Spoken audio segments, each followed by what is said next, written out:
like to take opportunities to welcome you, all of you, and especially Dr. Sugdha Pala, Director General, Sri Lanka.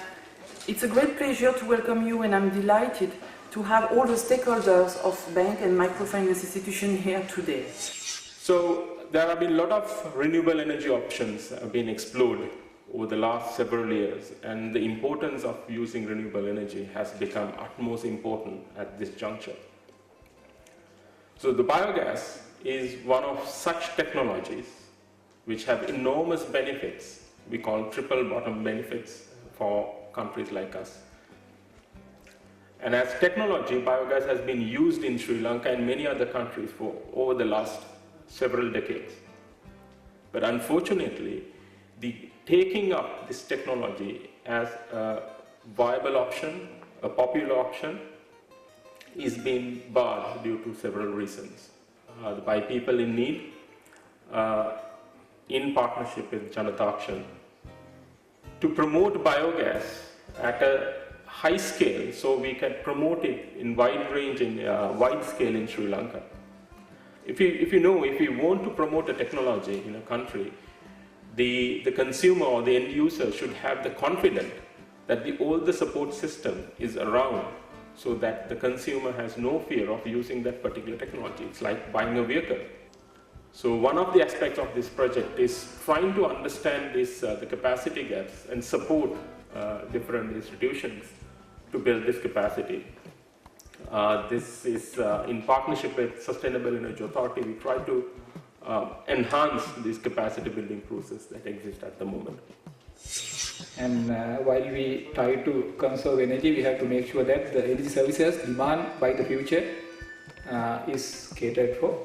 That's one aspect. Secondly, as Rango also indicated, energy security is one of the key problems, especially in Sri Lanka, where we are now depending more and more on fossil fuel.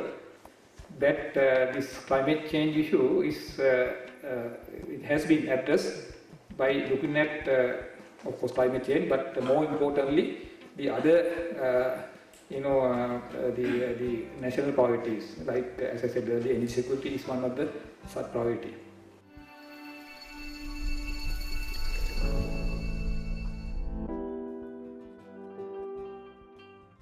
While the world over is changing, we seem to be turning a blind eye to this opportunity, as we have been having for a long time.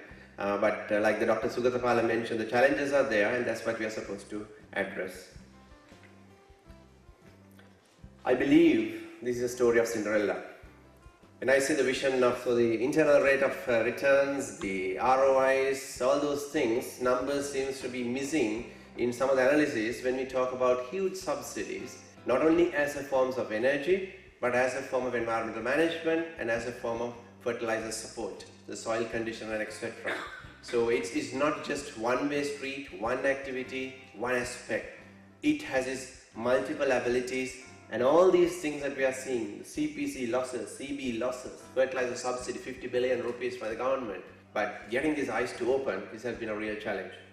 So we know we have made promises, we have not kept to them, we have not delivered, and we suffer as a result of solid waste mismanagement. If you want to make the economy go circular, they don't find a better process than a biogas process to do that, because our waste becomes an input to our own process which will give us energy. We don't become loss-making entities, you don't have to buy from outside and so on, so those opportunities are there. So just think about it at the time. So I just give this example. We have been stressing with this slide for a long time. So the situation is, if we think we put the pot of money to one point and let's say, okay, use this process, you have all three needs of three ministries, in a sense, needs of three of the society being met with one single investment. What can go into a biogas digester? Basically anything that can be digested. It could be animal dung, food waste, organic wastewater from factories, places like that, agricultural residue, market garbage, like for example we have a lot of market garbage in places like Dambul, in the Manning market. So anything that digests can go into a biogas digester. As at now we have about 3,000 units in operation.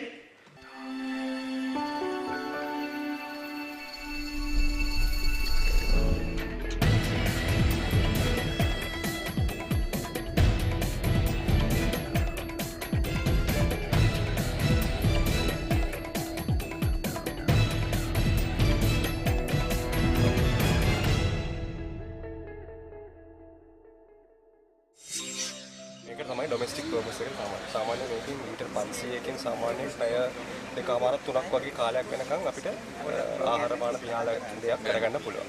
1000 ලීටරකින් පුළුවන් සාමාන්‍යයෙන් ගෙදර නැත්නම් අර කෙනෙක් අපි customer කිව්වා වගේ එයානම් gas දැන් ගන්නෙම නැහැ. දාන ස්පෙෂල් කල්චර් එකක්. ඒ කල්චර් එක දාන්නේ ඇක්ටිවේෂන් එකේ. මම කියන්නේ ගෙදරටම ඇවිල්ලා කරනවා කියන්නේ. ඒ ඇක්ටිවේෂන් එකේ වෙන්නේ ඇවිල්ලා normal බැක්ටීරියා එකම අර මම කිව්වා වගේ ඒක ඩබල් ත්‍රිබල් වෙනවා ස්පීඩ් එක. ඉතින් ඒකෙන් බර්න් වෙන percentage එක වැඩි මේ බැක්ටීරියා එක. ඒතකොට ගෑස් එක වැඩියෙන් හැදෙනවා. I was worked in Mass Center about more than 25 years. Then during that time we developed a number of biogas methodology. Then later on we advanced this biogas technology for high yield technology. Actually my technology now we launched as Biogas, up means upflow anaerobic protein filter. And it is a novel invention and we had a patent for this one. And we are doing in Sri Lanka as well as in India. So India is a country where they originate a biogas with high technology, but currently they couldn't beat up with our technology. That's why they invite us to do the technology there. Then so far we had completed more than 4 projects in India. Currently we are having further demand for this project. So first of all, actually we start 2004. Karapetiya Teaching Hospital, our first project. Actually, it was a really huge problem, waste management. They don't have any idea about how to manage that waste. So, Mr. Chatura was suggested the biogas project to manage that waste through the biogas project. So, after that success, and these are the sectors at the moment we concern, and we constructed projects, domestic level, schools, community level, government offices, hospital sector, private sector, factories, forces, camps, religion places, hotel sector and the marketplaces. Today they are saving, they are normally feeding 200-250 kilograms per day and produce 12 to 15 cubic meter of biogas per day. The total investment is around 1 million and monthly they are saving around 55,000 rupees as their gas replacement in their staff kitchen.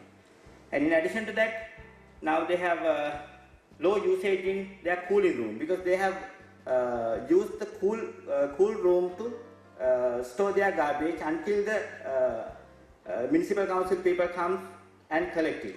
Right? So now they have low usage in cooling room, and in addition to that, they have paid some money to the people, those who are collecting this one.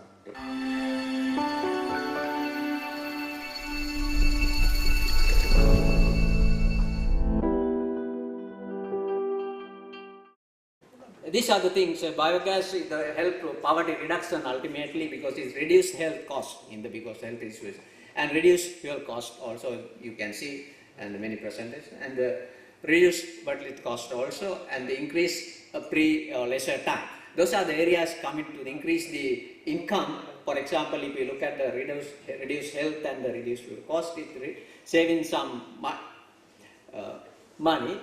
So again there from fertility side, the better agriculture output equation, that's linked to the poverty reduction.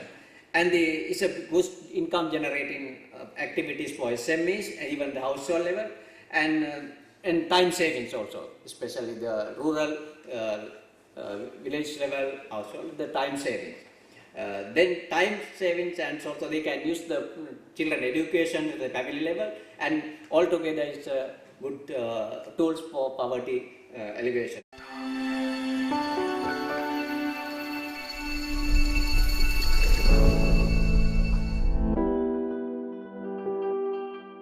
Uh, 65% loan less than 2,000 US dollar.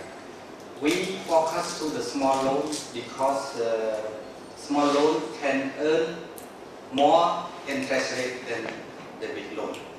So if we provide the big loan, so to make sure client they negotiate the rate lower, like 20% per annum or something. But if we provide the small loan like 1,000 US dollar, less than 1,000 US dollar, we can charge up to 29% per annum. If compared to 12% per annum, the gate is very high. And the commercial bank, they don't interested to the biogas loan because it is a very small loan that borrow like less than $1,000. And we in Cambodia, we have the support from the government through Ministry of Agriculture and the Ministry of Agriculture. We have the National Biodisaster that cooperate with the MFI. Because I can see your faces, you all are very interested for biogas, am I right? Correct? Yes. What kind of policy and regulatory developments that you would expect from the government? How would you expect? Sir, would you like to say? For instance, in an outstation, for in a small town, if there's a big market, for instance. The people, those who are building their own house, the new house, then we can, couple this product. Then the septic tank is there, with that you can couple. So then it is, the biogas product is part and parcel of the house you go. Actually, it's really important that we have similar workshops most of the time, because as we discussed at the forum, because awareness is the key, because we need financial institutes support to take this green gas project forward. Now, I am based in Sri Lanka. We are facing a problem of energy, high cost energy. So cost of production is very high because of the electricity and all gas and all this, the cost is very high. So therefore, what we see, biogas or green energy is one of the tools to reduce the cost of production. I personally believe biogas is a viable solution through the banking system. However, it may be, as we saw, twofold. There is a microfinance perspective towards the low income, but the middle and then the industrial levels, I'm sure the commercial banks like Pan Asia or any other could come into. Yes, as a national bank, is a Sampath Bank always concerned on the nature. So at the moment also we have a credit lines, the credit facility. So we are giving the credit facility for the renewable energy, the solar power system for net metering, and so we can include without any hazard of the biogas, the loan facility also the same scheme. The financing will not be a problem if there is a demand. So if the end user demands that one, then the finance companies or finance institution can finance perfectly.